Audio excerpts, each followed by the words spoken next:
You are watching B-Boy Feed TV. Like, subscribe, kisha turn on notification. Asante.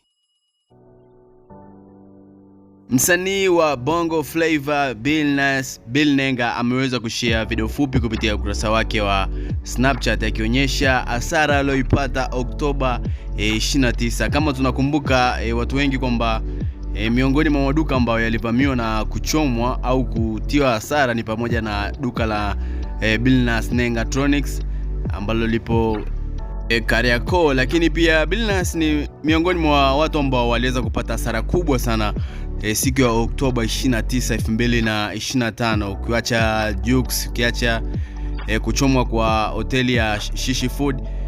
Miongoni mwa watu ambao pia walichomewa mali zao na kutiwa hasara ni pamoja na Bill Nenga. Hapa ameshare video fupi kuonyesha mali ambazo ziliweza kuteketea kwa moto na baadhi ambazo alifanikiwa kuziokoa lakini zikawa zimeshaungua na moto. Miongoni mwa vitu ambavyo viliharibika na vitu ambavyo ameviokoa hapa anaonyesha ni pamoja na pesa nyingi sana ambazo ziliweza kuungua kwa moto, pamoja na simu, pamoja na laptop ambazo ziliweza kuteketea kwa moto, ambapo ameweza kushare video fupi kupitia ukurasa wake wa Snapchat. Ukitazama utaona ni hasara kiasi gani ambapo ameweza kuipata Nenga, lakini sio pekee ambaye aliweza kupata hasara.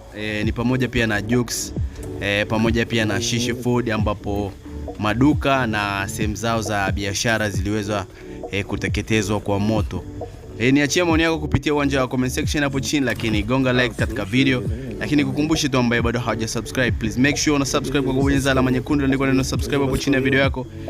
Kisha bonyeza alama kengele ili wa kwanza kupata habari zetu hizi na nyinginezo. Nikwambie tu na kuachia video fupi hapo, utaipitia na utaiangalia, utaacha mawazo yako ama maoni yako hapo kupitia uwanja wa comment section hapo chini. Sina la ziada. Push la kutosha ni kwake Stefano Tem. I go by the name B-Boy Feed. Enjoy.